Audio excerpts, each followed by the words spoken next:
meeting of the Connecticut Real Estate Appraisal Commission.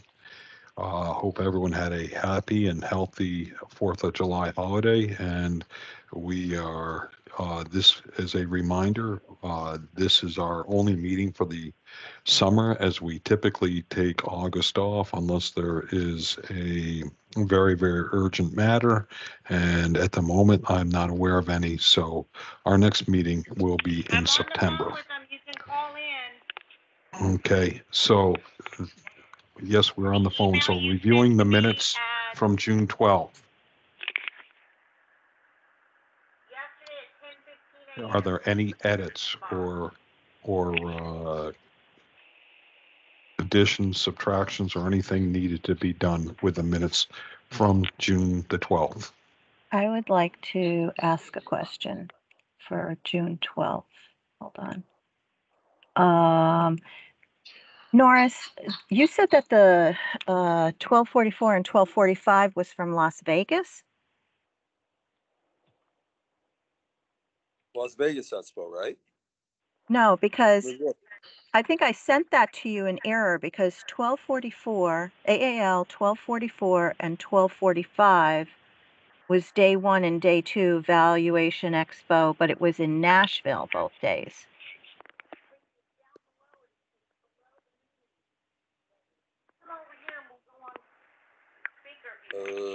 July 10th, agenda item 1245, 2020. It's right here, right in front of us. Okay, yeah, it's in the June minutes. Yeah, you sent it to us 7/1. I know. That's what I'm saying. I may have sent it to you in error. That's what I'm asking you. Oh, okay. Is it all right. the Valuation Expo in Las Vegas? Because 1244 is the Valuation Expo in Nashville that was on the June minutes. And for some reason, my Outlook won't load, so I can't verify anything. Las Vegas Expo, August 20th, Las Vegas, Nevada. 1224 Value Expo. You want me to send it? I can't access my email. It's not loading. I don't know why. Okay. Therefore, let's table that to the side. Since that is not part of the June 12th, 2024 minutes, Okay. are there any edits or corrections needed for the June 12th, 2024 minutes? Hearing none, can I get a motion? Okay, John has made a motion to accept. A second? Calling for a second. Second. Norris on a second. Discussion? Hearing none. Ayes? Aye. Nays? And I will abstain, as I was not here or present last month. Thank you. Old business. We have Mr. Brian Hartley, RCG applicant, and his supervisor, Rocco Corsima. Are both gentlemen on the line? I'm here. Can you hear me okay? I can hear you fine. Thank you for me. Is Mr. Corsima with you as well? So I just sent an email to you guys. We, of course, have network issues in the office this morning, so I'm joining via my phone's hotspot. I know Rocco is dealing with that right now. Let me check in on him to see how that's going, or do you want to proceed with me? He's here in the office.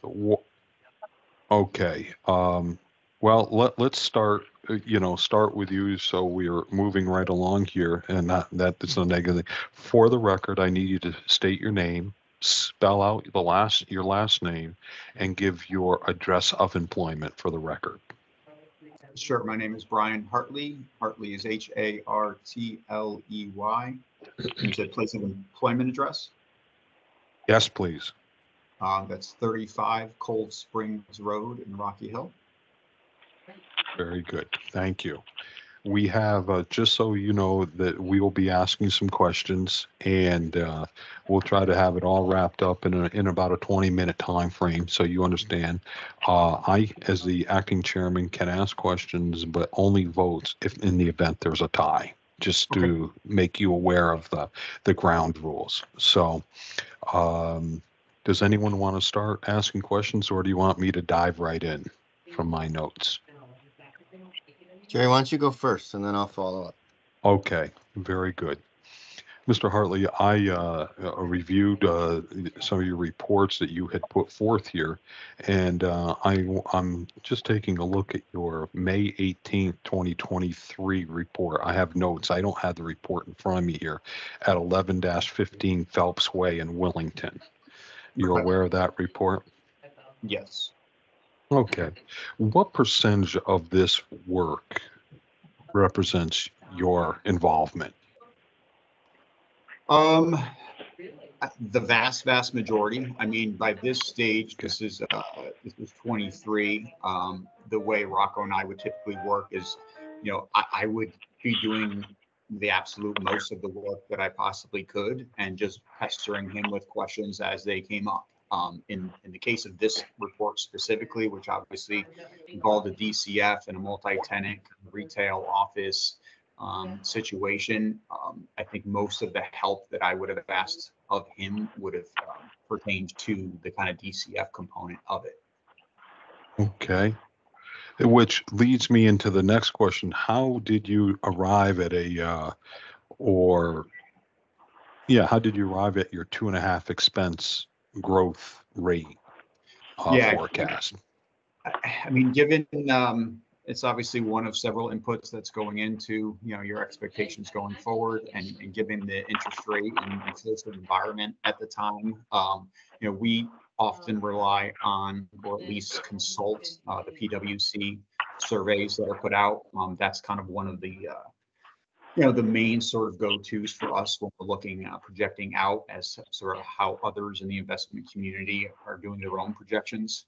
So that was definitely one of the main areas, as well as, you know, along with the expense projections or increases. Same goes for kind of your rent increases, you know, and trying to find a relationship that's reasonable and appropriate between those two.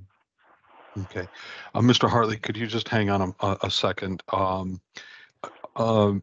Rachel or Debbie, are we able to mute the other participants, not the commission members on the call, because it is distracting and it's being a challenge of hearing Mr. Hartley and everybody else who we need to be hearing?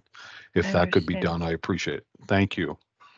Thank you, Mr. Hartley, and I apologize for the background information, interference that was going forth here. That being said, was this the same process, procedure, methodology that you did for deriving at a going in and your going in, your reversion and your discount rates, or how do you arrive at those?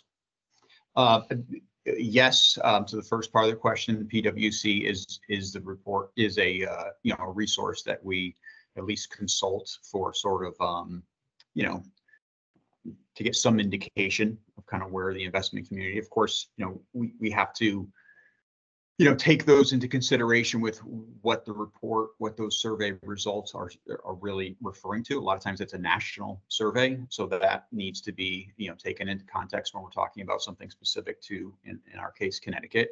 But yeah, the PwC is a place that we go. And then, you know, to the extent that we have access to market participants that sort of think along those lines and make those projections as well, we'll reach out to them also. Okay. I just have one other question on this report. I don't have the report in front of me, but I have a lot of notes. Okay, so Okay. I believe on this report it was page 59, I believe, is the this is when you had your cost approach. Am I correct on that? I do not believe there was a cost here. Okay, then I've messed that up here No, because it was 15 page 15. 59 for the cost approach, I think you're going to refer to as 174 East Main Street, Bristol. Jerry. Thank you, John. Thank you. If we could move over to that report, Mr. Hartley. Thank you, John. Yep. When I look at that, am I correct here? You had no depreciation whatsoever on any of the components, physical, functional, and external, or economic, depending on how one wants to discuss that? That's correct. This was a to be constructed small new Dunkin' facility. And so because it was, you know, to be constructed, a completely raw, undeveloped site, we had no depreciation. Okay. I'm going to stop for just a second. I see that Mr. Corsima is on. Mr. Corsima, could you take yourself off mute? And for the record, as you are Mr. Hartley's sponsor, can you give your first and last name, spelling out your last name, and your place of your work address for employment? Sure. Sorry I was a little late. Brian probably told you our internet went down at 8:23. First name is Rocco Quaresima, ROCCO. Last name is spelled QUARESIMA, and the company name is Elm Realty Advisors LLC. And the address of the company, Mr. Corsima? 35 Cold Spring Road, Suite 412, Rocky Hill, Connecticut, 06067. Thank you very much. I'm sorry. Okay, Mr. Hartley. So in the cost approach, if it weren't new construction, what was the process or procedures that you go through when you try to determine functional obsolescence or physical obsolescence or external? I guess firstly would be having as much detail as possible about the physical structure and what it, what it entails. Obviously, its physical age, but also what improvements or upgrades, upkeep has been done to the property. So that would be kind of a first component.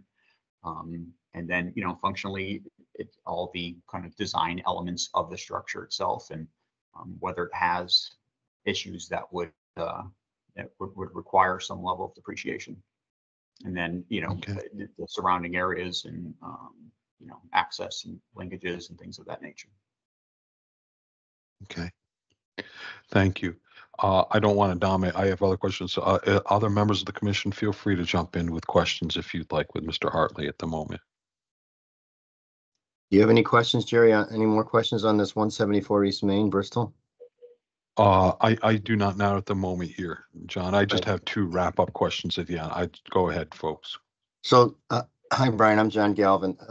I just want to keep focusing on this 174 East Main Street.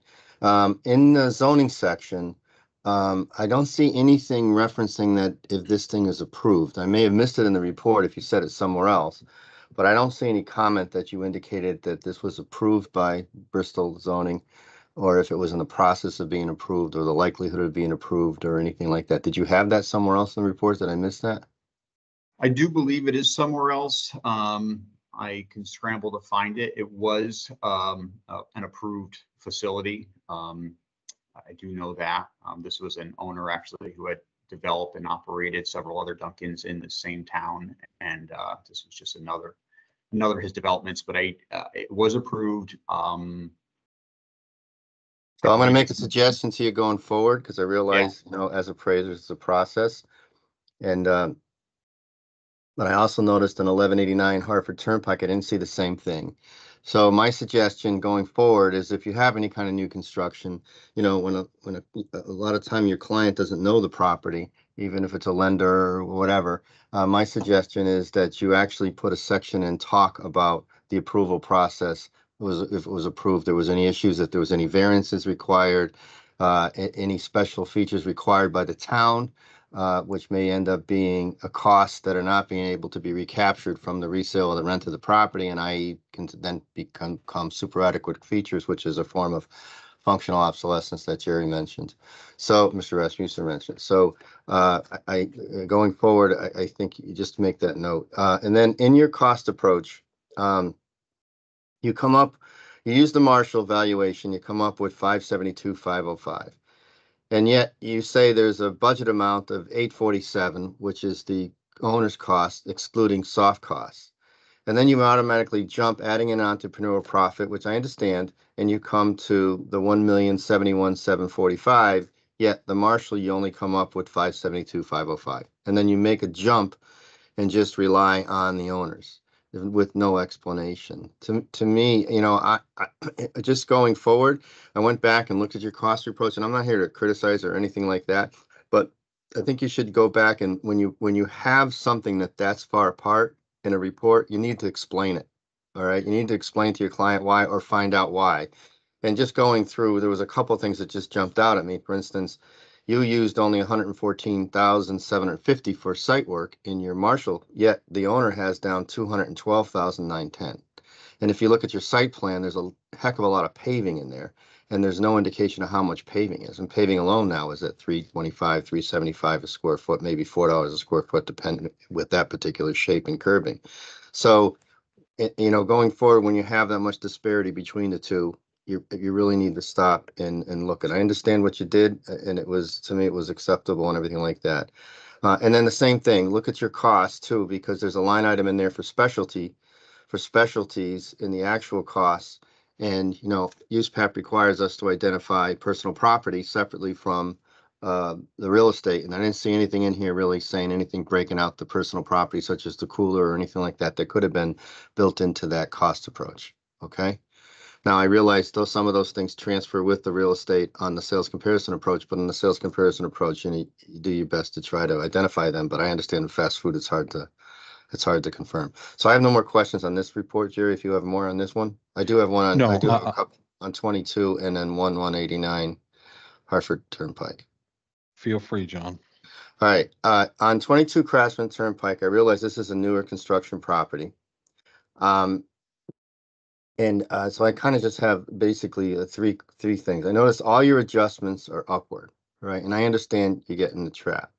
So I just want to make the, you know, my question to you is, when you're in a situation like that, how did you know that you were making enough of an upward adjustment to your comps for effective age or condition or whatever when you have all the sales going upwards? Is there anything else you did to make sure that you weren't too high or even high enough? Yeah, it's a fair question. And obviously those upward adjustments just reflect the fact that our subject in this case was, you know, I consider it fairly unique, you know, 15,000 foot industrial building in this market. So not massive, but brand new effectively, and in the kind of condition that we don't typically see in the market for buildings of that size. And so obviously the first thing is to try to find sales, try to find comps that are as similar as possible, given all the various all the variables. So to answer your question specifically, it's, you know, considering those factors as best as I can, based on what we see for, and I think some of the more meaningful characteristics for industrial buildings in this case, things like ceiling heights, your clear heights, your overhead doors, you know, those sort of design elements, and obviously overall size. And in this case, just the age and condition was so unique to it. So yeah, I do respect the fact that it was, you know, all of our sales effectively were inferior, so requiring those upward adjustments. I guess I can't cite something specific that we did to ensure that those specific adjustments were exactly the right amount with, you know, a different sort of methodology involved. How about a cost approach, if it's that new? Yeah. You know, even if your scope of work says, hey, you know, you just give us two approaches or something like that, you know, in your work file, you know, you might want to, the next time, just do a cost approach, just, you know, scratch it down on paper just to make sure, or throw an additional sale in of something that's new, even if it's somewhere else, just to show your report or comment on it or something like that, or just include it in your file. That's all I was trying to reach for, was that, you know, you need to have something in your file, whether, if you don't want to put in the report, that's your choice, but have something just to back yourself up, so that if you're called out on it, you know, you never know when you're going to get called out on these reports. You know, you just never know. You never know what reports are going to end up in litigation, et cetera. You just don't know. I just want to comment on this one. Be careful of your percentage adjustments. And Jerry, if I'm going too long, stop me. Be careful of your percentage adjustments, because, like, for example, on the air conditioning on this one, you adjusted everything 3%. Yet if you take the math on the 3%, sale one equates to $2.77, but sale five is $3.52. You're adjusting those comps for the difference in air conditioning. You know, air conditioning is kind of a set cost. you know, if it's $3.52 for one building, you know, why is it only $2 in another building? You see what I'm saying? It should be something simpler, you know, very simple, a little simpler. If there's a large spread in size, that's one thing, but just be conscientious of those adjustments when you're making percentage adjustments. Just stop and ask yourself if it's making sense. If you're making adjustments for overhead doors, the cost of an overhead door, you know, 75, 20, 12,000, whatever, to put in an overhead door. But if you make an adjustment percentage to each sale, it's going to be a different cost for, you know, a 40,000 square foot building versus a 10,000 square foot building.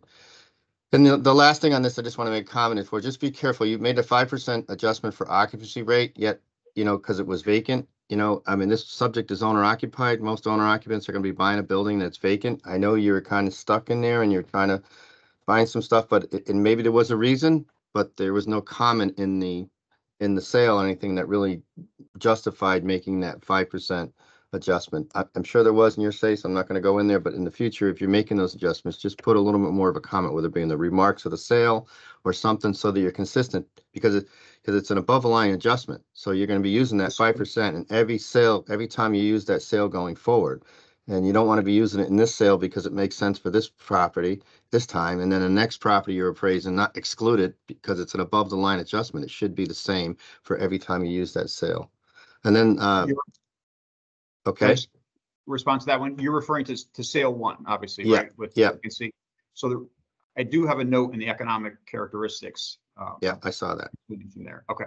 All right. But Yeah. So can you just explain further for me, just so I understand? So your note says that it was, your note says that it was, you adjusted it upward 5% because it was bought and the investor there was nobody in it.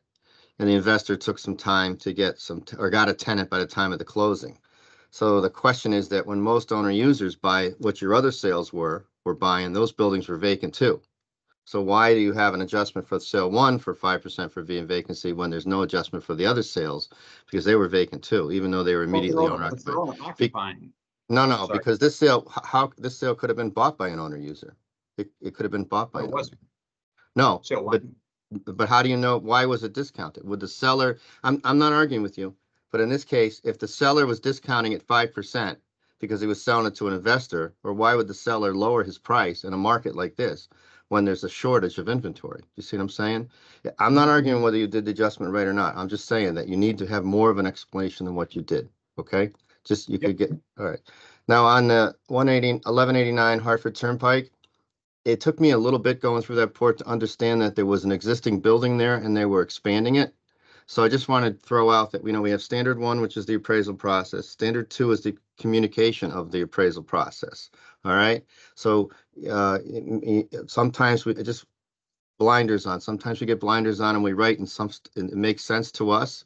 And so, but I'm just throwing it out that sometimes just keep getting into a habit of backing up and looking at your report and making sure that you explain everything you need to know to your reader before you get to the highest and best use. Okay, so the reader totally knows everything, so that you're not hitting them with anything in the evaluation section. All right, someday if you're on the stand, you're going to get grilled on that. Well, how come you didn't tell us where this come from? Why is this an issue now?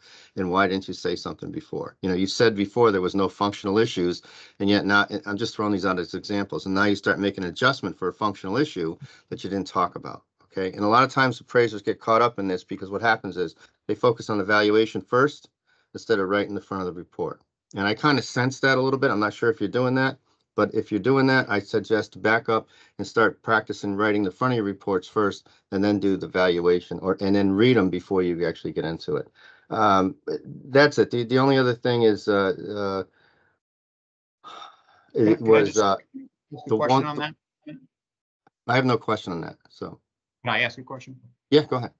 So to your point there, to your comment, in the letter of transmittal, I noted that the site was previously improved with a 1,600-foot retail building that was demolished as part of the redevelopment, and the foundation of the previous structure remains and will be incorporated. Are you saying to do that just more clearly or more clearly? Yeah, because you remember what does our transmittal letter do? Our transmittal letter is just transmitting the conclusions to our report.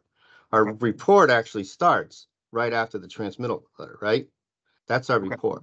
So that report part of it should be self-contained, self-sustaining by itself, whatever format you're using, et cetera.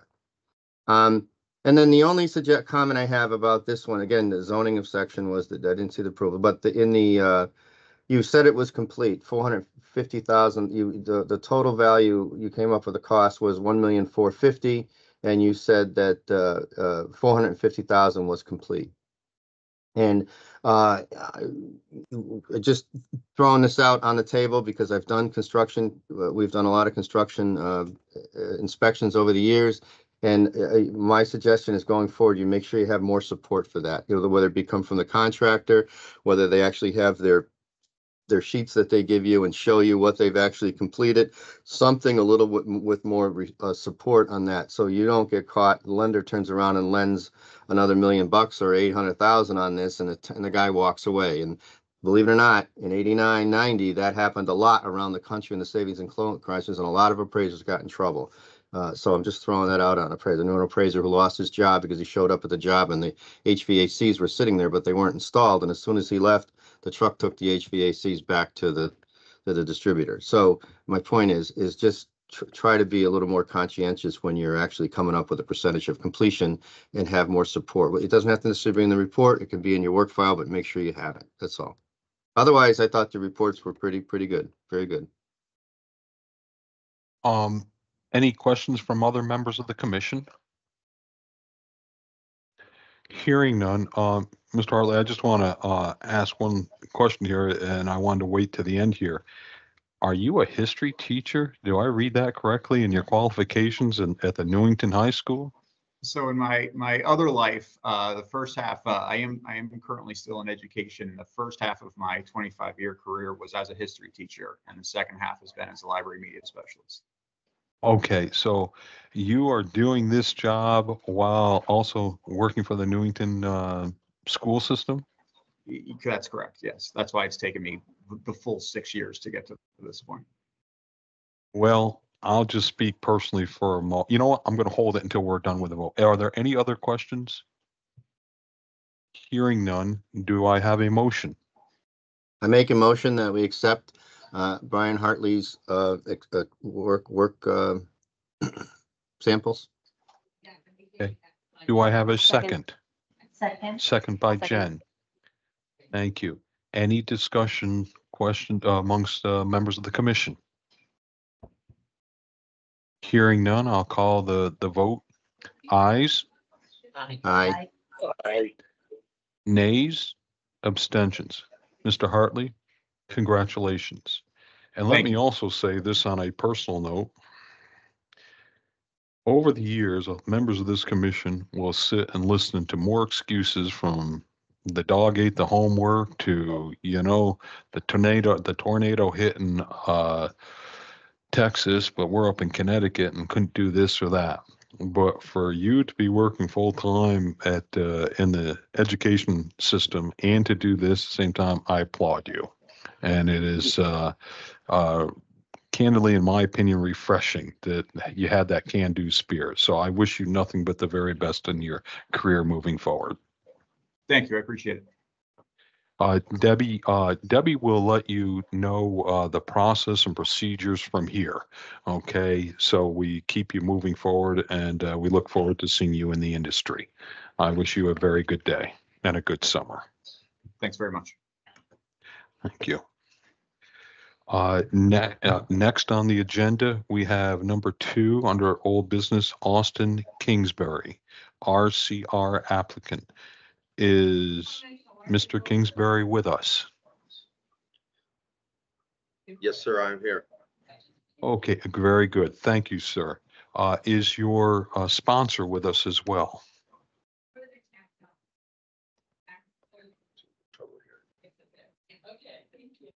I'm sorry. Is your sponsor with us? Hi, this is Matthew Silken. Am I being heard? Yeah, we can hear you. Are you able to come up on the screen, sir? For some reason, no. I apologize. I am in the meeting. I see the teams. I don't see any faces, but I'm hearing every word. Fair enough. I'm Okay. not sure why let's that start. is. Okay. Mr. Kingsbury, could you please give your full name for the record, spelling of your last name, and your address of employment? Austin R. Kingsbury, place of business is 16 Railroad Place, Unit 132, Westport, Connecticut, 06880. And could you spell your last name, sir, for the record? Kingsbury. Kingsbury. Thank you, sir. Yes, sir. And your sponsor, could you please give you the same thing, your name, spelling of your last name, and your place of and address of your employment for the record? Yeah. Matthew Silken, S as in Sam, IELKEN. My work address is through JP Morgan Chase. It's 7301 Bay Meadows Way, Jacksonville, Florida, 32256. My Connecticut address and work from home address is 60 Wilson Road in Litchfield, 06759. Very good. Thank you, gentlemen, both. Mr. Kingsbury, you may have listened before, but this will go for maybe about 20 minutes from questions from the commission. And although I am acting chairman, I can ask questions, but I don't vote unless there's a tie. I just wanted to so you know the ground rules of what we do here. Okay? Yes, sir. Very good. I open it up to any questions from members of the commission. Shauna, feel free. Okay. Good morning. I was reviewing your 428 Rowayton Avenue from Norwalk. Do you have that property with you? Yes, Do you have ma'am. that? Yeah, I'm sorry to say I have a lot of concerns. First off, you stated that you look for 4 and 5 bedrooms in your comments. That was in your search. You start by saying that it's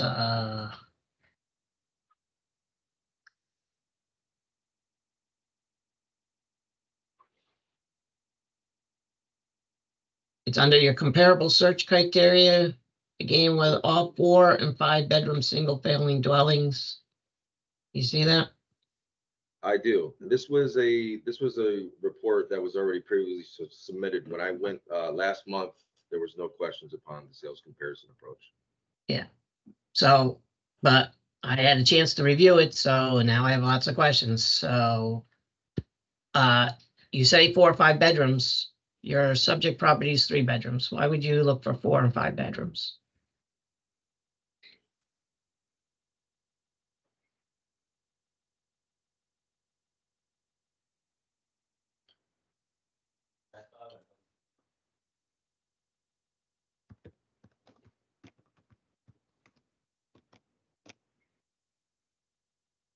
Mr. Kingsbury, did you hear the question? Yes, I heard. Okay, I'm sorry.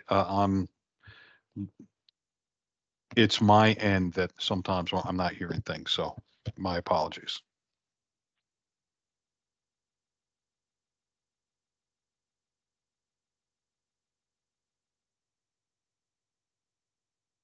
And it's brand new. What? That's not in there.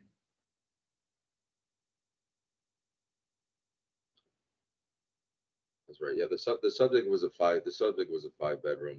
That was there had to have been a typo. That was an honest mistake. I'll be quite honest with you. I'm not gonna sit here and make up lies, and I'll be honest. 5 bedrooms.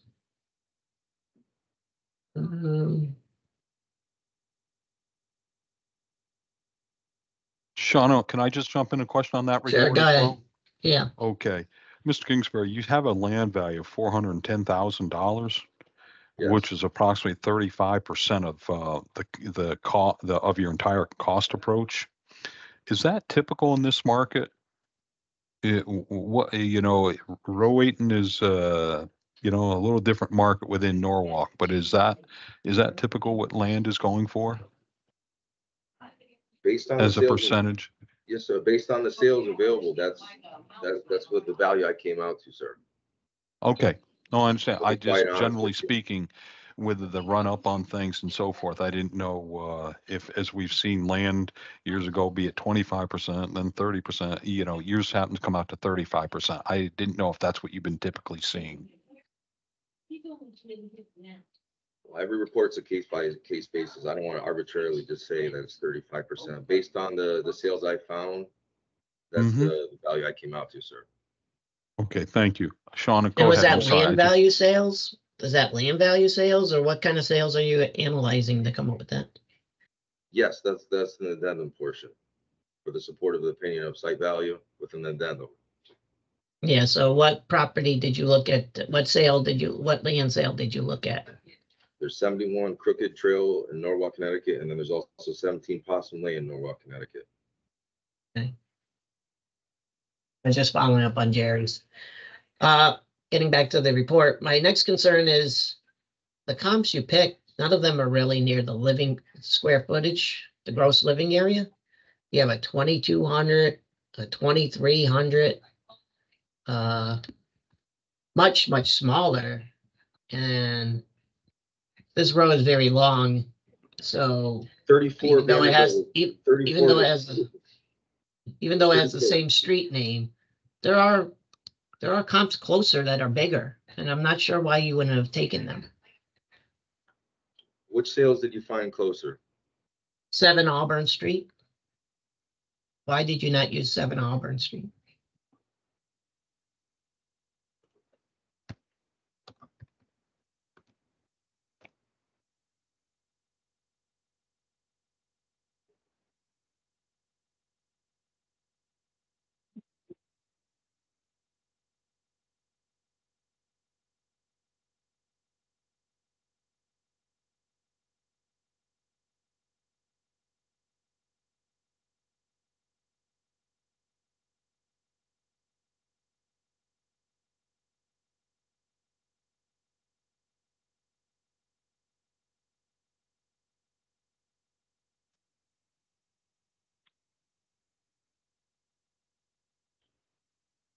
I wouldn't say that was actually in the more. It's not more so in the row waiting area. It's a little ways away. It's a later sale that was in October of last year.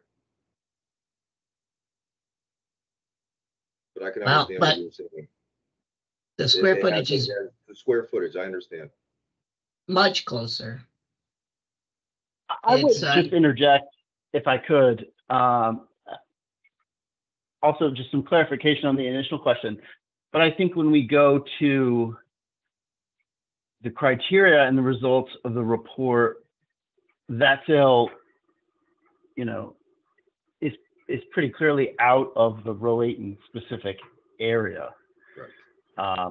And so with the challenge of having everything be the same, with that gift, which we don't have, I think that there's reason to not necessarily have perfect sales with GLA as well as location, et cetera. We did address that and also include at least one sale that is very, very similar given the available options.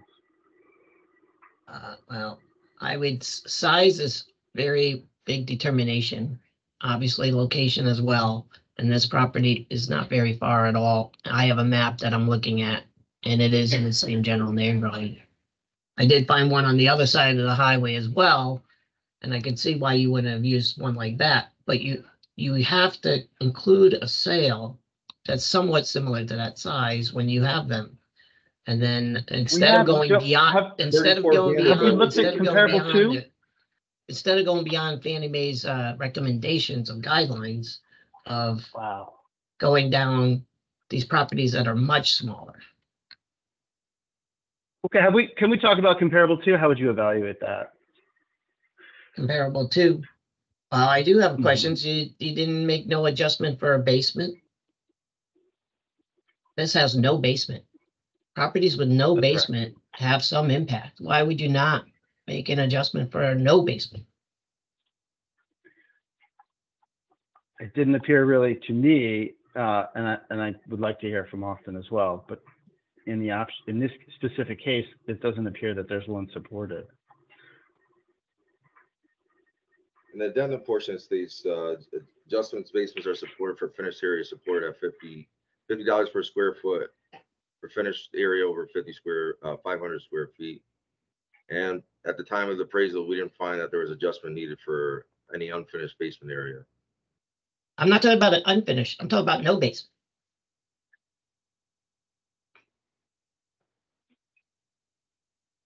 And continuing on with number 2, as you asked me to do, this property is only 6 years old.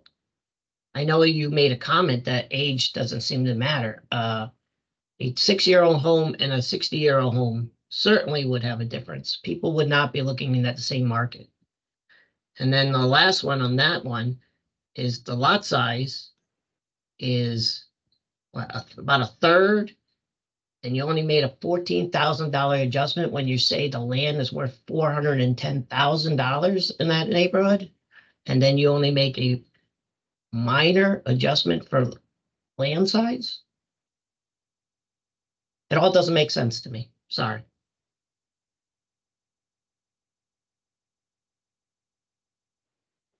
Okay. And then I have one last question on this report, which is, I guess I could keep going, but on comp 3, I'm sorry, I do have 2 more questions. On comp 3, you have an in-ground pool for $150,000. You could probably put a new one in for about 70 to 90,000, some nice one. There's no way in a market that it's going to have an effect of $150,000. Either you're going to want one or not one. Why would you? Wow, that's just amazing of an adjustment to me.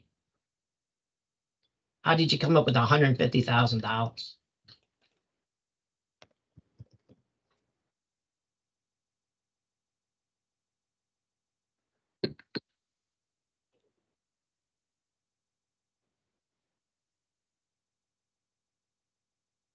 When you say $80,000 to $90,000, are you talking about different markets? I don't know if you're talking about the Norwalk market. Talk about putting a brand one. It wouldn't have that much impact in the market if you already had an existing one.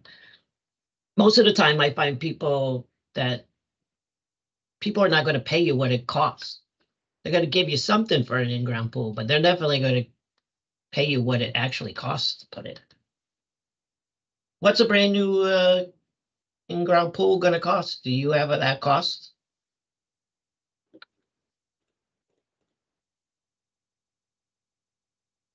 In the case of the subject, we didn't perform a cost approach for the pool, given that there wasn't a pool. This is a market reaction adjustment. There is no cost evaluation for that sale in this case. So do you have any paired sales that will show me that $150,000 for a non-pool to a pool? We'd be happy to do that evaluation for you. That is not included in the report, other than to say the adjustment is supported in this report given comparison amongst these sales. Supported how? I think it's supported given, pairing these up. There's not going to be a perfect match that we can give you for that sale with a pool, off the top of my head here. But I would say in an imperfect comparison, I don't see how that adjustment is out of line. Gentlemen, if I may jump in, John, just a second, I want to follow up on your question there. So you used an adjustment of $150,000, and I understand we're waiting right next to Darien, and it's a whole nother thing. But what was the basis for your $150,000? That's another way of Shauna's question. How did you come to $150,000?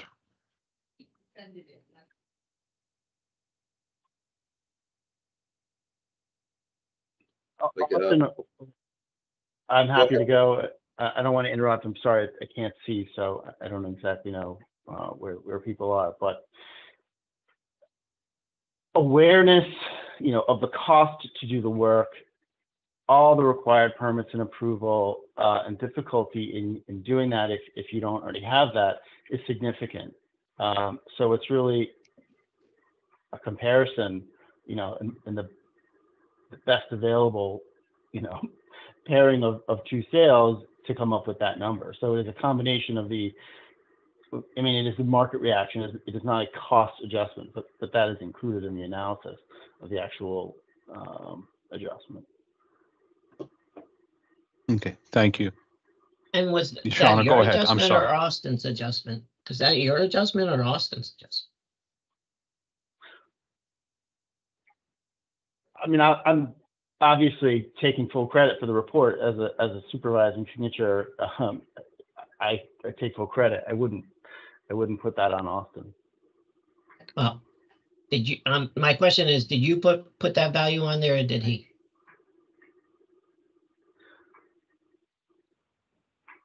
I did. I mean, I am the ultimate signer of the report as the certified appraiser signing, so I'll take credit. Yes.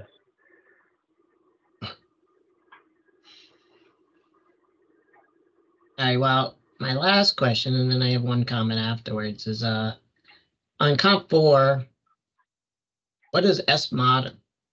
I tried to look for that in your notes. I couldn't find it. Maybe I just didn't find it. I don't know what S mod means. Yes, ma'am. The SMOD means semi-modern. Is that stated somewhere? Compared to modern, what's the difference? Should in the addendum portion.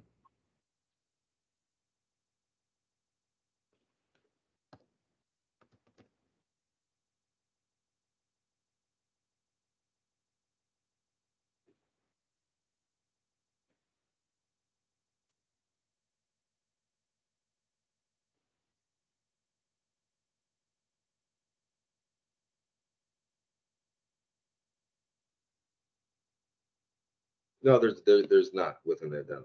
No. Yeah, so it's very confusing to me. I didn't know what that was. I didn't really know what that adjustment was for. So my only other comments. In the future, I'll be able to. I'll make sure to write that out in the addendum as well. Thank you for pointing that out. Yeah. And I'm an appraiser, and I don't know what that meant. So I know. Just a couple of comments. Basically, one is comp 4 is by this picture, which doesn't look like you took it, but it is much more of a quality of home, it appears, than your subject. But you had it the same. And I looked up, I had 27 sales to go look through. So I had a lot of sales that surrounded the subject. You took only 3 sales, all of them to the south, closer to the water, nothing in your general immediate neighborhood. It looked like you were just looking for those higher value ones because all the ones I found were a little less. Your property is much further away from the water than those. There was no really adjustment for that. And so I just think this report could have been done much better. That's all I have to say. And at this moment, I can't approve you to go forward. So, and if anybody else has anything. Jerry, can I jump in and add a couple of, do we have time? Yes, John, we got a little bit of time. We're Okay, really just real over. quickly. Go ahead. I know rural waiting is its own world. I understand that, and I totally understand what Sean is saying about the pool costs and the location costs. The suggestion is just going forward, when you're making those large adjustments, just have some support somewhere in your files. And I know 150,000 may seem a lot, but I know my son just bought a house down in Fairfield, and with the pool cost was amazing. Anyway, but the other thing too is the location comment that Shauna just made is very important, especially going forward in our industry, because we've been talking a lot about bias, and USPAP has changed about bias, but there's also locational bias, meaning if you're picking sales all in one side of town and your property in one section, and your property's on the fringe of that area, it may not, if you have values that are higher on one side of your subject and values that are lower on the other side of your subject, and you're in the middle somewhere, you could be skewing the value by not considering everything that's going around. That's what I think Sean is trying to point out, and that's kind of something that's big trending in our industry right now. I just have some questions on the Norwalk property. So the Norwalk property jumped out at me. I'm a commercial appraiser, not a residential appraiser, and I noticed this property is actually in a commercial zone. Is that correct? Did I read that correct? It just said C. Which property? No. There's 2 properties. There's a multifamily and there's also a single family residence. I have 12 Knapp Street, Norwalk. Am I Yes, right? yes, sir. That's she's talking about the single family residence. This one's a multifamily. This was the other report I was told to provide. I was told to provide a report with a cost approach and a report at an income approach at last month's hearing within Harvard. Yeah, that's fine. So in this particular property, is this in a commercial zone? Sorry, just could somebody tell me, we're looking at which report at this point? 12 Knapp Street. 12 Knapp Street. Okay, thank you. Let me just pull that up. Go ahead.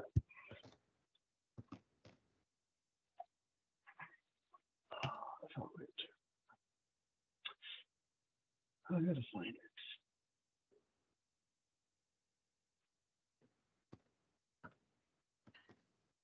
Your zone section indicates it's a C, which I assume is commercial, correct? Or not correct? Or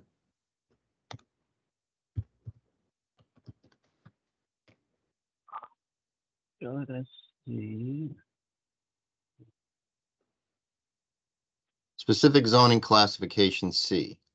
Zoning description, I see that. residential, multifamily district, two-family use permitted. Okay. So if it's commercial, you have in here this zoning description. I'm looking at the property and I noticed that the front looks like it was once a retail store of some sort, the way it's designed. All right. And I guess I'm not going to ask you to respond. I'm just going to make a bunch of comments here on this. So when I looked at this report, you mentioned that this was there's a comment in your report that says this is an additional room that's going to be converted to a bedroom later or something like that. Yeah, I didn't see any costs for that in there. I also see that, this thing kind of looks tired. I see the paving and anything like that. And I don't really see anything in there addressing any deferred maintenance for costs to cure deferred maintenance. But probably the biggest flag I have with this one is you make the comment that it is in a commercial zone. I looked at the street. I realized there's residential properties on the street, but you didn't really go into the highest and best use analysis and talk about the fact that it is in a commercial zone and other commercial uses could be used, and maybe the history of the property that was in commercial. Now, as a residential, when you get into doing commercial stuff, I understand, but if the highest and best use is to continue as residential or multifamily, that's fine, but I didn't really see much detail in that. So to me, this was as us here on the commission, and knowing that, the residential license is for 1 to 4 family and no complex properties, meaning no commercial properties. And I see something here that's in a commercial zone that had a commercial use in it at one time that could possibly have another commercial use in it. I would expect to see some sort of analysis and report really supporting the fact that the chances of this thing ever being commercial again are slim. That's why you're appraising it as a multifamily, that the highest and best use is multifamily. That's it for me, Jerry. Okay. Are there any other questions from other members of the commission?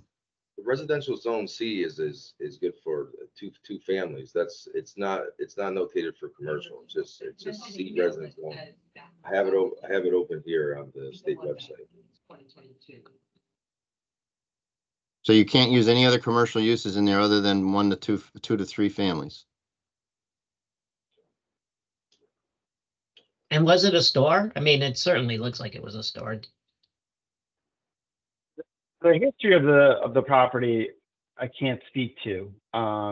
It's been a residence for some time. It's surrounded by other residents. On that street. There was no indication from the owner or in there for commercial use, but I can't honestly say that I know every use going back its full, actual life. Did you go through the building files or the zoning files? Do you do that when you come across a situation like this? In the case that there was more evidence that there was a recent commercial use or a potential in the future, I would absolutely. That didn't really happen in this case. So. Yeah, but your C zone, now Norwalk just changed their zoning, I know that, but their C zone, I mean, C is commercial. So, I mean, most towns don't have commercial use C if it's just for residential. They usually have something. I mean, it could be CR, but you listed as C. That's what I'm saying. I'm not I understand. criticizing that you did anything wrong. What I'm saying is in the communication, and I'm not sure if you heard me say this to previous appraiser, Austin, but we Yes, have sir. standard one, which is the appraisal process. And I harp on this, and we have standard two, which is communicating the appraisal process. So here you have issues with the property that it sounds like you looked at, and in your mind and in your experience, you understand that, okay, the highest and best use is for residential. But to the other a reader coming around and someone looked at, you need to put comments in there and explain it. If it's not in your report, it should be in your file that you actually analyze this so that if anybody ever challenges you, there it is. You know, what happens if 3 years down the road, this property gets foreclosed and now you're in court and they're coming after you and saying, hey, you know, we lent on this thing and it's in a commercial zone and you appraised it as a multifamily, which has a higher value and the value would be lower if you would kind of, you know, just throwing it as an example. I'm not trying to put you, I'm just saying that if as appraisers, we have to try to address as much as we can. And in the report, we should try to communicate as much as we can. A lot of appraisers just gloss over these things, thinking that they're not going to deal with them and they're never going to get it caught. And when we go into a market that we're going down on right now, it's been my experience over the years, and we've had 3 downturns, and each downturn, these things surface. And you don't want to get caught in that. You want to be, as you indicated before, you want to be an honest appraiser and you know, going forward and everything else. So my suggestion is when next time you come across something like this, just be a little bit more detailed, take the time, slow down and write it out. Thanks, Jerry. Okay, folks, no other questions. Mr. Kingsbury, I have one other one. You did not, my notes show that you did not sign 12 Knapp Street. Am I correct on that? Because I don't have the report in front of me. Yes, sir. I did not sign 12 Knapp Street, but there is a certification statement. Yep, I have the note that I noted that, you know, in my next comment on there. So I applaud you on that. Was Yes, there sir. a reason why the client didn't want you or provisional appraisers to sign? Is that the reason why you couldn't sign? Or I just want to know the background if you can recall. Austin, go ahead. I can speak to that when you're done. You could start. You could start. It'll be better for you to explain that. Sure. No, at the time, this was early in the JP Morgan Chase program for provisional appraiser training. And so Okay. for multifamily properties at that point, they were limited to mention the certification statement. So, yeah. Okay. So it was a company policy per se. That's in this specific case. Yes. The other reason, which isn't the case here, would just be the level of, you know, the level of actual work performed. But in this case, it's related to the multifamily assignment type. I understand. Okay. Thank you. Any other questions by members of the commission? Just another thing I noticed. I mean, I do appreciate that the supervisor's standing behind the work, but you know, it would be nice to hear from the person that's actually trying to get certified as well to answer some of these questions. It seems like he doesn't really have those answers. So it's just another indication to me. I think he's not ready. So. Okay.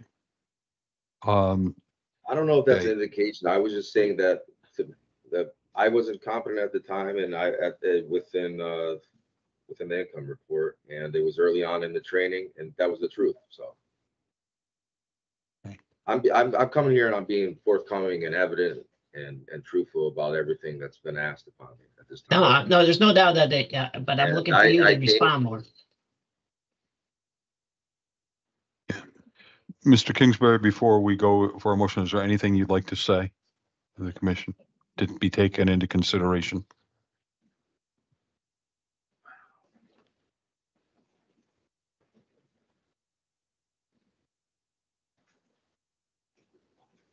Well, yeah, I came last month to Hartford. My reports weren't even looked at, and you guys told me to come back via Zoom for these 2 reports. That's all right. I've been evident and forthcoming. I have nothing further to say, sir. Okay, we appreciate that. I appreciate that very much. Mr. Sykin, is there anything you would like to say before we discuss this amongst our commission members? Yes, I would like to say, you know, Austin is committed, remains committed to his work, to this process, to his goal of becoming a certified appraiser. I support him, his effort, and his progress. I really do. I accept all the criticism and the questions, and I would say that the Norwalk Row-Ayton property is a challenging one. So I guess my end would be just a question as to what at this point do we do moving forward? Let us, we're going to have have a discussion on this application first, okay? And then Sure. we can, if we need to, we'll take that to the second step, okay? Just to Okay. let you know. Okay, members of the commission, any questions amongst us? Any thoughts or any motion to be made? Well, I will make since I think he's not ready yet, I'm going to recommend that he comes back in 3 months with 2 more samples, and then we go from there. That will be my motion. All right, we have a motion on the floor by Shauna, did you say 3 months, Shauna? 3 wanna months, make 2 sure. more samples. 3 months, 2 more samples, which 3 months would get us into October. Am I correct on that? Yes. Okay. Do I hear a second on that motion? I'll second it. Okay, we have a second from John. Now discussion amongst members of the commission. My question, does Any- Austin, Debbie have enough time? Is he still within his 6-year cycle? You're on You're on mute. mute, Debbie, Deb. you're on mute. You're on mute, Debbie. Sorry. I was just doing the calculation on that. He has 1 more year Okay. before he reaches his limit of 6 years. He was first licensed August of 2019. Okay. I'm sure we're going to Okay. have people who got licensed in 19 and 20 that might come up against the 6-year window going forward because of COVID. They weren't able to work. So Yeah. Okay, we have a motion on the floor with a second. Any other discussion, questions? Hearing none, I will call the motion to vote. Ayes for the motion? Aye. Aye. Nays? Okay. Mr. Kingsbury, then, you've heard the motion here. Mr.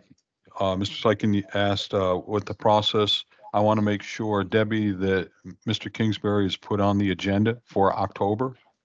Okay. October, okay.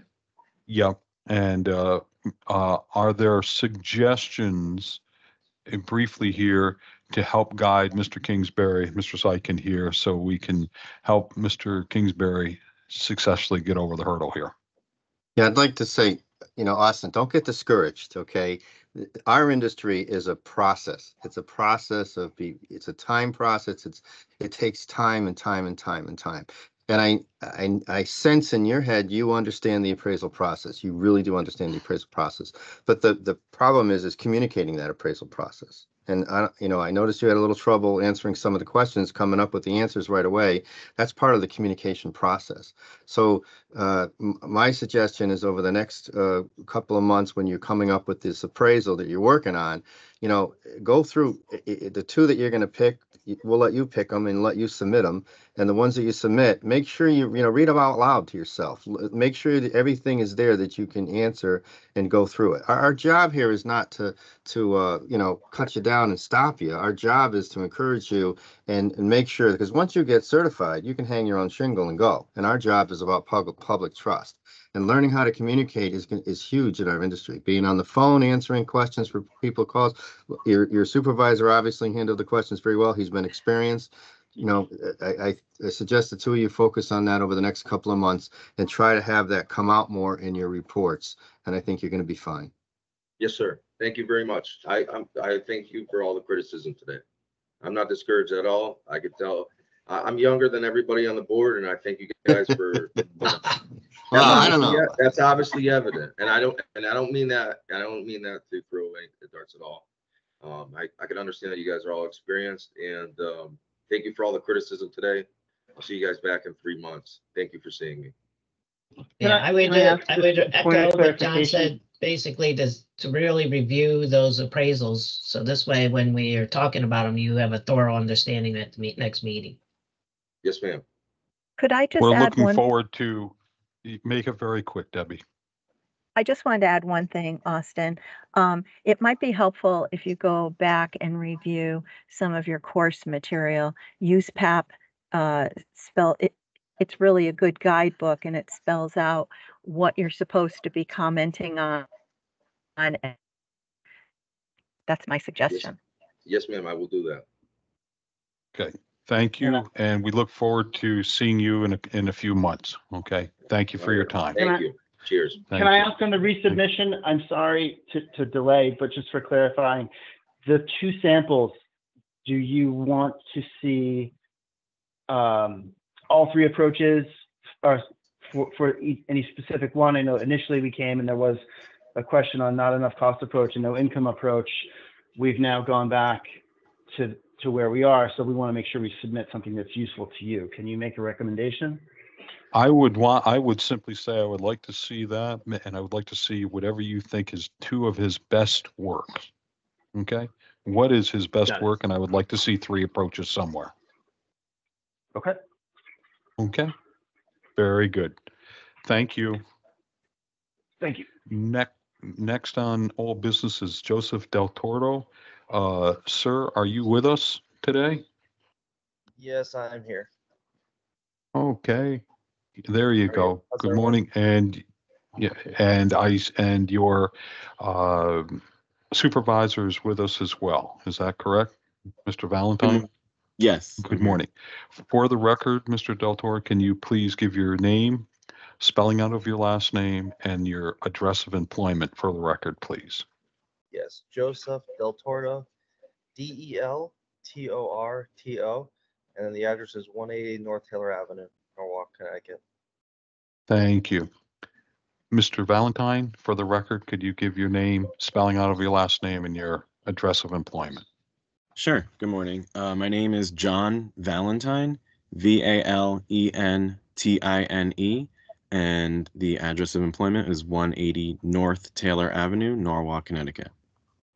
Thank you, sir. So, Debbie, it shows here experience log review and sample selection. Is that correct? That's correct. Okay. I have, has someone looked there? I can give one address. I had written down one that I would like to make a suggestion for, if I may. And that would be 12 Alton Police. Yes. Jerry, Yes. before we go there, so he came before us last month. And Okay. last month we had an issue with the log. We have not approved the log yet. And if you look Okay, at the thank you. log, one of the issues we had was that everything was 2 hours and there really wasn't much explanation, if I correctly, on stuff. So we didn't approve the log. So he's back here Thank first you. to I get the wasn't log aware of that. approved. Thank you. And I know Shauna had some comments on it, and I was wondering if Shauna might want to jump in Yeah. first. Sure. Yes, I mean, I believe I'm looking at the updated one, which, because some of it was changed, which I do appreciate that, but I still see many of these properties as a complete search, neighborhood, final reconciliation, drawings for 2 hours. I was thinking that you were just going to tell us that you were doing some part of the job, not all the job. So did you do the entire job on all these that say that? Yes. So to do a complete appraisal in 2 hours, that's pretty efficient. I just look at it as once I get these samples that I really have to review these. I don't know. God bless you to do them in 2 hours. It just seems very quick to me to analyze everything that needs to be analyzed. So Yeah, I Joseph, you're the first. So the reason why we're John, skeptical.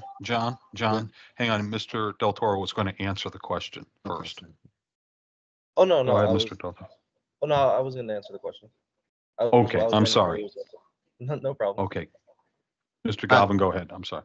Joseph, I think one of the reasons why we kicked this down a month was partly we wanted Jerry to be back here too for this, because this is really the first time we've seen someone come through with 2. I mean, every now and then we may see 2 hours or 3 hours on a log, and they did part of the report, as Shauna indicated. But to see 2 hours on everything, and you started last week explaining that you were using some sort of software or something, and I was wondering if you could elaborate on how you were able to do all these reports in just 2 hours each. I guess I was just really efficient in my time. Yeah, and the software that we use is called Spark, and I explained that the last meeting. That allows us to pull the subject information, and the comp information, and then I would go into the report and double check all the field cards to make sure everything was accurate with all the comps and all the subject, and from our notes during the inspection. So you're But these- doing 5 reports in one day. I just counted, like on the March 29th, you did 1, 2, 3, 4, 5 reports in that day. On the 30th, 1, 2, 3, 4 reports. Yes. And did a these 10 include interiors. These are interiors, right? 1004, that's an interior inspection as well. These are not just data sitting at your desk. Is Well, that I didn't- accurate? I did not inspect some of those properties with the appraiser, with John.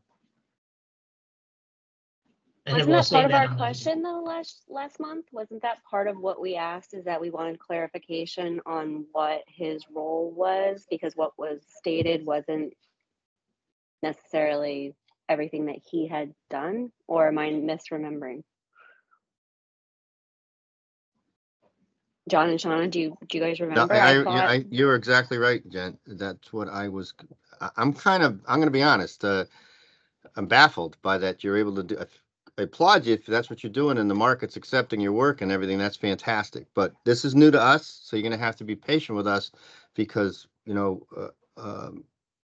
the first time we've seen it.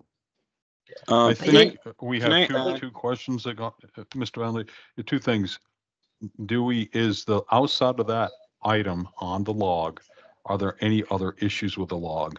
And I think a lot of these questions are very justifiable from Sean and John, Jen, and I think that's really where the questions really hone in when we look at the reports.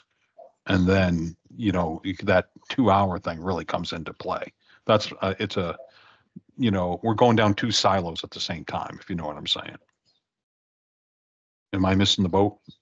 Well, No, I I'm going to have agree. a question. I did pick out some examples because I figured that at least that way we can move on with that. I mean, Yes. as far as Do we have to, you know. do we have to accept the log? If Shauna picks a couple of samples out now, can we review We've those got samples first? process, John, is to accept the log first. That's how, all the years here. And then we do the experience review. We don't do a review without the log being approved first. Yeah, I'm just having a hard time. I'm looking down here and I'm seeing, 2 hours for a single family in Bridgeport, just getting in and out of there. If you're inspecting, I see a multifamily in Stanford for 2 hours. I mean, the guy who just was on didn't spend 2 hours doing that Norwalk thing. He spent a lot of time and we still had issues with that. So I'm having an issue with this approving this log. I'm just letting that out. Yeah, he has one from New Canaan. I mean, it's just, where do you live, Mr. Del Toro? Stanford, Connecticut. At least that's somewhat close to there, but still getting into New Canaan, it takes time. Are you not counting your time to drive and get there and do the inspection? No, I did not count the time to drive and get there to do the inspection. Did you count your time for the inspection? Yeah, on the private appraisals, yes. So that means that on this 2 hour single multifamily that you did, if you were there at least a half hour, right? You can't really do a thorough job without being there a half hour.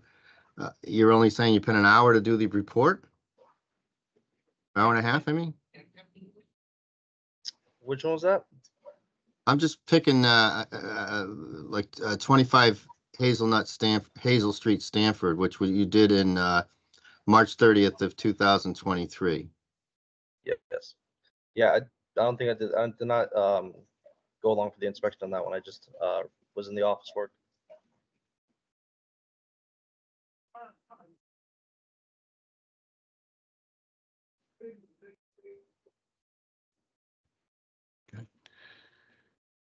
Do we have a motion to accept the log or reject the log? Well, I'd like my supervisor to kind of maybe. Yes, give- please. Okay. I Mr. just, Valentin. I think maybe there might have been just an error on our part in in Joe's calculations of like, the scope of like, okay, the time leaving the house, calculating the time getting there, doing the inspection, and all of that might have been maybe miscalculated on our part. So, the 2-hour time frames may be inaccurate, which is, I think, what we're all kind of, what's all kind of being pointed to here. So we can accept that that error, but also I wanted to add that we do have admin that downloads and prints most of the subject info and preliminary info all into a Dropbox, so that everything is kind of compiled and ready for us appraisers to have everything on hand to type the reports efficiently. Is that including all the comps, or how do you pick the Oh, comps? no. Joe or myself or whoever the appraiser is researches and picks the comps. The admin does not pick or do any data like research or selection. So you're not driving by comps anymore or anything like that? Well, in cases where that's required, we do, yes. And we may not have remembered to add that into the time frame as well. All right, I'm gonna make a motion that we, so the reason why I'm gonna make my motion here is because if you go back to that one at 25 Hazel Street, Joseph just said that he did not inspect it, but John, it doesn't say that you inspected it. You see what I'm saying? Okay, so we just didn't give Yeah, enough so detail, I'm but- gonna make a motion that we don't accept the log, that they actually go back and revise the log and come back. Now, before I make that motion, Debbie, how much time does he have left to go in his 6 years?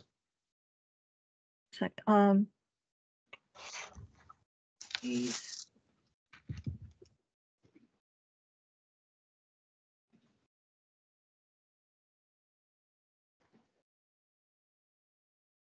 Do you remember, Mr. Del Toro, what how much time you have left in your provisional? I think I'm almost on my 4th year. That's my 4th year. Okay, so I'm gonna make a motion that we don't accept the log. However, as part of not accepting the log, that to speed up the process, because it sounds like they just need to revise the log and maybe submit a letter of explanation probably of how you guys actually operate in your particular firm with Dropbox to cut down on the time. Because remember, we might have an examiner pick this up, is that you submit a letter explaining anything that doesn't come out in the log that you want to explain, to make it easier for us to understand. But also that perhaps we also pick samples now so he can submit those samples. So the next time he comes in, we approve the log and then jump right into the samples. I'll second that. That Okay, makes we sense. have a motion and a second. Discussion? Hearing none. Yeah, Ayes? Oh, I'm sorry. Ayes. Yeah, I agree with that. I just want to, I did pick 5 properties. I just want to make sure that at least one of these he had gone to, because I can't tell for sure. So if all these you have not been to, please let us know so we can pick another one, or Okay, I could provide you guys a list of ones that I went to. Okay, let's take care of the motion first. yeah, I'm good. The Aye. motion here. Ayes for the motion on the floor? Aye. Aye. Nays, abstentions. Okay, Shauna, now we're to phase 2 here. You have 5 All right, properties? I'll give you the 5 addresses I have marked here. You let me know if you've been to any of these. 57 Orchard in New Canaan.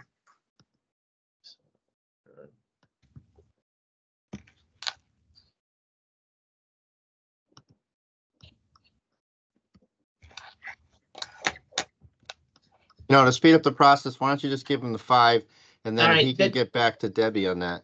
Okay, 59 Orchard Drive, New Canaan, 39 Riverside Avenue, Norwalk, 15A Richards Road, Brookfield, 180 Glenbrook Road in Stamford, and 25 Sniffen Road in Westport. Is one of those a multifamily? Yeah, Shauna? one of those is a multifamily, one's a condo. Can you say those again? I didn't get a chance to write all those down. I'm sorry? Can you say those again? I didn't get a chance to write them all down. 57 send them Orchard to you. Drive.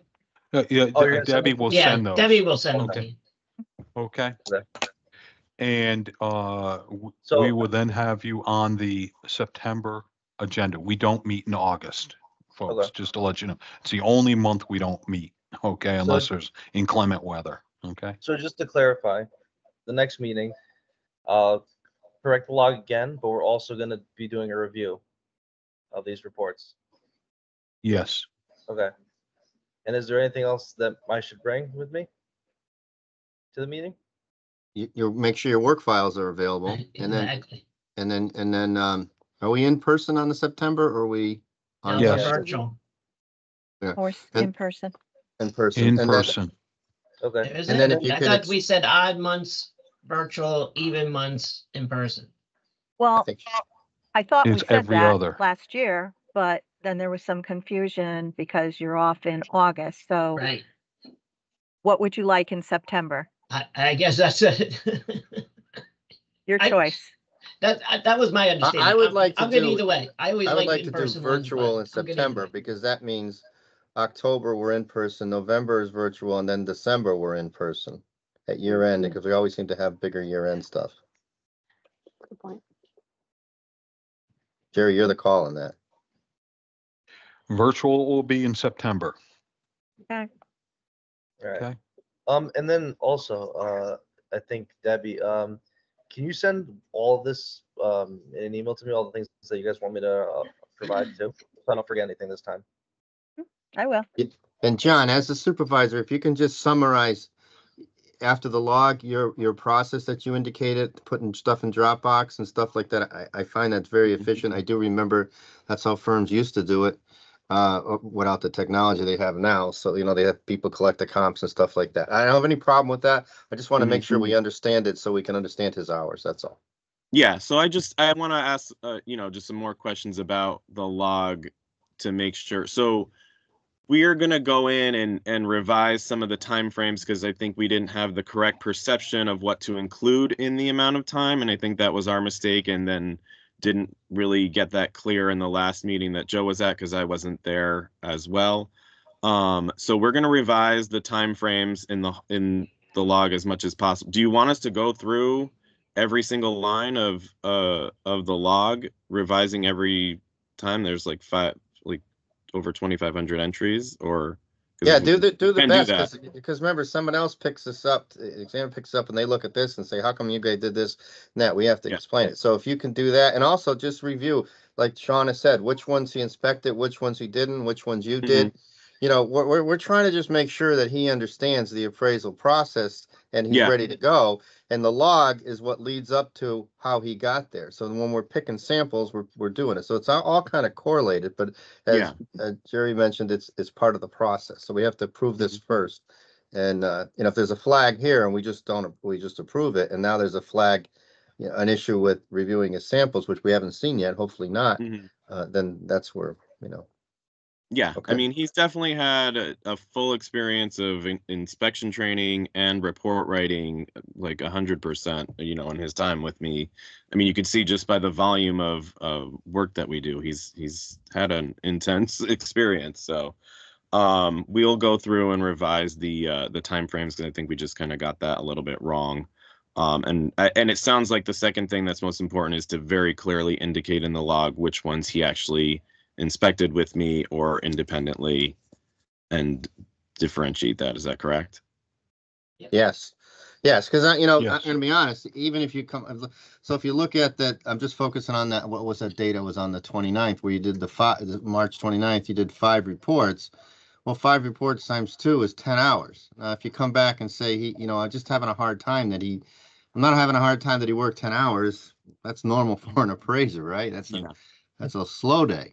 But it's just my concern is you're getting that much work out. How much is he skipping? How much is he not picking up on that kind of stuff? So I just want some clarification on the log, which is going to be evident when you submit the samples and do it. And Joseph, if you want to submit another sample that you consider your best work that shows the appraisal process and the communicator, you are welcome to submit that to Debbie. Just let Debbie know which one that is. Thank you. I think I'll go ahead, John.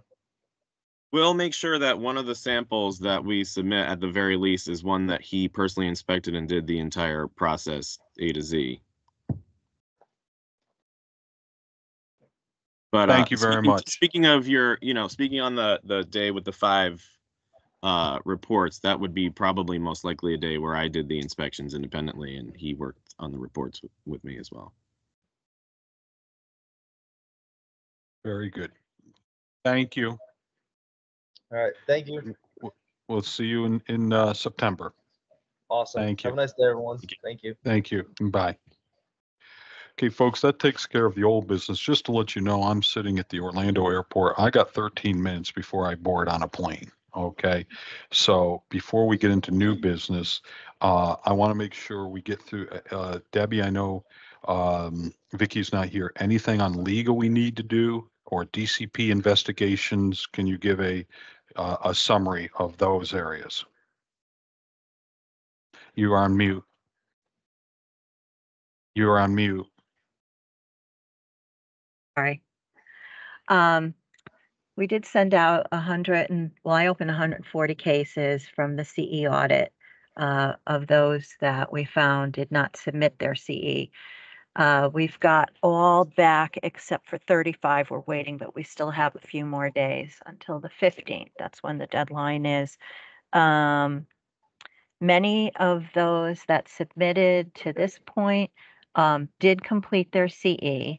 Some within that letter of caution window, and we have seven that paid the fine. That as soon as our DCP commissioner signs the DocuSign, I'll be reporting them to the National Registry.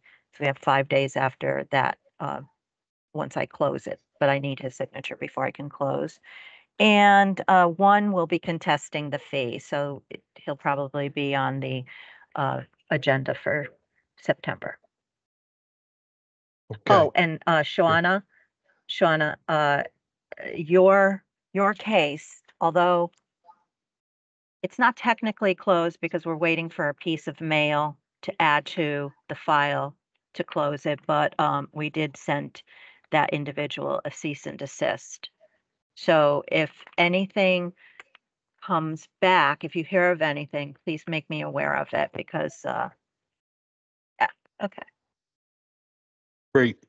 Any questions by members of the commission with Debbie on those items? Hearing none. Okay. The course approvals, are there any red flags when people reviewed that were put through from AAL 1140 through AAL 1256? That's the first block, folks. If there are none, can I get a motion to accept from AAL 1140 to AAL 1256 as presented on our agenda? I'll make the motion. Norris with a motion. Do I hear a second? Give it to Maria. I second. There you go. Maria seconds. Okay. Comments or questions? Hearing none. Ayes? Aye. Aye. Nays? Abstentions? Great. So AAL 1140 through AAL 1256 as presented have been accepted. Then we have the next set where it says no AQB or IDEC approvals. I am showing on mine AAL 1235 and AAL 1248. Any issues, concerns, or questions on those, on any of those two? No. Hearing none. Let me ask you, Debbie, are we supposed to put the Vegas one? Yes, I think Jerry wants to do the two that are actually Okay, let's do on, those two. Yeah. Mr. and Chairman. then we'll add the Vegas. Okay. Hearing none on AAL 1235 and 1248. Can I get a motion to accept? I make a motion to accept those two courses. I actually thought both of them were very good. A second? I'll Second. second. I think Jen put her hand up first from what I'm seeing here. So we'll get Jen this time. The second. Comments, questions, concerns? Hearing none, I'll call this to vote. Ayes? Aye. Aye. Nays? Abstentions? Okay. Then go ahead, Debbie. You said there was an The- additional one. Yes, actually it's two. The one that I emailed to you on the first, it was a late entry and I failed to add it to the agenda. I had it in the subject line as 1244 and 1245, but actually it's 1257 for day one and 1258 for day two. And the reason I added it after the fact was because I believe the conference takes place the first week in September, and I just wanted to get the approval since we're not meeting, next month. In August. Okay. Can I get a motion to accept these two items be put on the agenda? That's the first order. I make a motion that we put them on the I'll make agenda. that motion. Okay, and was that you, Jen, on a second? Yeah, you can give me the second. Yep. Okay, second. Comments, edits, questions? On here. Ayes, Aye. Aye. nays, abstentions, then we're good. Okay, so it's on the agenda. 12, is that AAL 1257 and AAL 1258? Is that correct? Yes. Okay. Any comments or questions or concerns by members of the commission on these two submissions? I read through them. I have no issues with them. Okay, hearing none, can I get a motion to accept? Make a motion to accept it. AA 1257 and 1258. Great. A second? Second. Norris has a second. Comments? Hearing none? Ayes? Aye. Aye. Nays? Abstentions. Great. So we have taken care of those. Now I'm going back to where we have new business. I did not miss anything else, right, on the agenda that we have here? All right.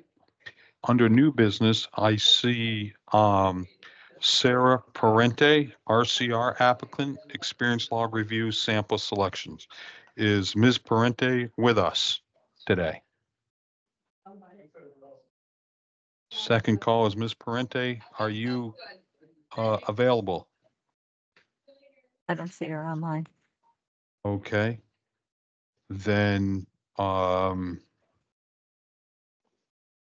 we have had the log. Did anyone review the experience log review? Or we'll just table this now over to September? What would the Yeah, members of the I commission looked at the prefer to log do? and my question was, does she have enough hours? I was just confused on that. Did I miss something on that? Maybe because it's two parts? Perhaps, I am sorry, I can't check my Outlook is down. Tabler. There were three I think separate that's what we're gonna, documents, wasn't there? Yeah, it says the total hours are 1504 for the two logs.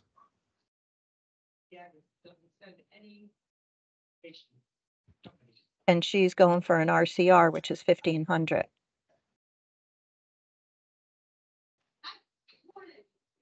I mean, the log looks fine besides that. You want to just But we make a still motion have to the- approve? we have the minimum hours, am I correct? Even though it's just 4 hours over? Yes. Is that what you're saying, John? Yeah, Okay. so we can make a you motion to want- approve the log and sample select. She doesn't have to be here for that, right? Correct. Right. This says cumulated hours on the final page 1437. That's wrong, though. I'll double check, but I'm sure I double checked before I sent it to you. Well, then she's got to correct her log. Yeah. Okay, so table it until September? Yeah, Right. this is going to be tabled to September. Yeah. Okay. That's Till we becomes get that's the a red log flag correct. right there. Yep. Okay. Shauna, I agree with you, Shauna. We just table that over. Okay. And then, under new business, Ari Daybush and, RCG applicant, experience log review and sample selection. Folks, I'm at a point where I've just been told they're going to board early, so I'm going to have to leave. Is someone want to take over being the acting chair feel free. I wish everyone a happy and healthy summer. I didn't mean to leave you holding here, but we are what we are. That's the last item on our agenda. So Safe we travels. will see you in September. Thank you. Take care. All right, Norris, you want to take over? I'll take over. Take over, bud. What do we have left? We have I don't have Mr. it in front of me. DeBush is on, and we have his log. And I Hold think on, we let me have double check and look. Hold on. Yeah, I don't have it in front of me because I'm on my phone. John, you're gonna have to do it, John. Okay, so I'm going to take over. So, Mr. DeBush, you're here right now, correct? Yes, can you hear me? Yes. Is Mr. McGuire here, or his also, or just you? Yeah, I think he's Nancy here. McGuire is here. Okay. So you want to state your name and place of employment for the an address for the record? Yes, my name is Ari DeBush. DeBush is spelled DABUSH. Place of employment is 64 Wall Street in Norwalk, Connecticut, 06850. And is it Mrs. McGuire? Are you there, or is it Mr. McGuire? Both of us should be here, so I'll state my name first. I think Michael will see if he gets off mute. My name is Nancy McGuire, Austin McGuire Company, 64 Wall Street, Norwalk, Connecticut,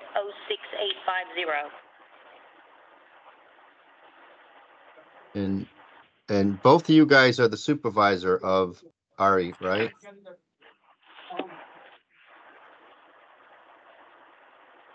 Yes. Can you hear Michael? No, I can't hear Michael. Okay, hold on a minute. Let me excuse myself and make sure he can get off of mute. That's okay. One of you can answer the questions. It doesn't have to be both of you for this process right here. But for the next time when we for the next time when we do the sample, we go over his reviews of his reports. Both of you have to be here, but right now one of you is okay. But Debbie, I just want to confirm that both McGuires are listed as RE supervisors. Yes. Okay, so that's fun. All right. So Ari, I think in reviewing your log, I saw some email string, and there was some concern over you being confused or getting confused of the process, which I get confused of too, of how many residential versus commercial hours you have to have. And are you clear on that now? I wasn't confused. Debbie told me I needed 1,500 residential hours, which is not the case. No, if you have residential, if you have resident, you can have up to 1,500 hours of residential. Is that correct? Am I saying it right? When you're going for the general, you can have up to 1,500 hours of those hours can be for residential, but the rest of it has to be for commercial work, and you comply with that. I understand, but I was told that 1,500 hours must be residential, not can be. Okay, yeah. Okay, good. No. In the past, we've had 1,500. Every commercial RSP has had 1,500 residential, and the remaining 1,500 in non-residential work, which is commercial. All right, so let's move forward. I went over the log. I don't have any problem with the log. Does anybody else have a problem with the log? Somebody want to make a motion on the log? Accept the log? I'll make a motion to accept the log. Somebody want to second it? Second. Any discussion? All in favor? Anybody opposed? Anybody opposed? Anybody abstain? Okay. All right, so I was going through now, Ari, for your sample selection. I came up with 3. I was thinking Jerry was going to be here because he might want to pick one. But I picked 93-99 Town Hill Avenue, Danbury, which is a retail. It's a mixed use, yep. Mixed use, yeah. 1232 Post Road, Fairfield, which I think is an office. Yep, correct. And Francis J. Clark and Bethel, the new construction. Sure. Okay, so, and then I want you to pick one of your, if Jerry's not here, one of your reports that you think is the best of your work. I don't want to see the residential, just the commercial. If Shauna or Jennifer want to see a residential report, they're welcome to pick one to see it, which I thought would be a good idea too. So you want me to pick my my magnum opus report? Yeah, I do. Okay. Yeah. And if it you know, if it has a discounted cash flow analysis and it's something that you did your whole self that really you're proud of, that reflects you, it can be a special purpose property that if it has a cost approach in it, or just something. If there's two that you're really proud of, you can submit those two. All right. Should I tell you now or? Nope, just submit it to No, Debbie. just submit it. Okay. Just submit it to Debbie. You don't have to pick one. So is that going to be 4 reports that I have to submit, or is that the third one? That's four reports. Okay. And then I'm going to also ask you, because you do have so much residential, that you pick maybe 2 residential reports, maybe a multifamily and a single family, and submit those 2. Okay, so it's going to be 6 reports in total, 4 commercial, 2 residential. Correct. Okay, no problem. All right. And then if you're coming back in September with those, correct, Deb? We're going to be online. So if both your supervisors can be logged in to answer the questions, and also have your work file available too, to back up whatever questions you have, et cetera. Sure. Okay. And will I get an email with those reports requested, or? Deb? Yes, you will get an email. Okay, thank you. All right. Thank you very much. Appreciate it. Thank you so much. All right. Any other business? Nothing? That's it. We're out of here. Deb, Mary Gardner says she didn't get anything from you about approval for the assessor school. She was waiting on that from you. I'll look into it and send it out today. All right, thanks. I've been focused on the CE audit, so.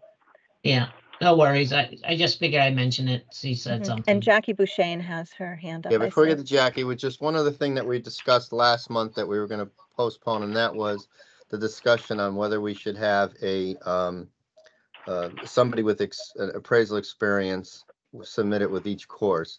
And Jerry's not here. I wanted him in that comes, and Vicky's not here. So why don't we move that also to September?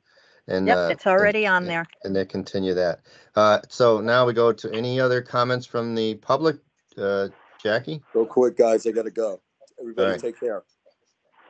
Bye, Norris. Thank you. Bye, Norris. Take care, everybody. Jackie? Yep. Can you hear me okay, everybody? Yep. Just an observation from when you're going over the experience logs, maybe there should be additional information on that, or a separate form letting the individuals, candidates know exactly what they should be putting on that form. And I don't have it in front of me to see, but does it have that you physically inspected it or not? Maybe add another column. Is that feasible? Just because it seems like listening that seems to be a trending issue going with the candidates when they come forward. Maybe that form could be elaborated a little bit, or additional information included with form. That's all. Okay. Yeah, most of them actually put down that they inspected the property and what they did. This last one was a little unique. All right. Thank you. Any other comments?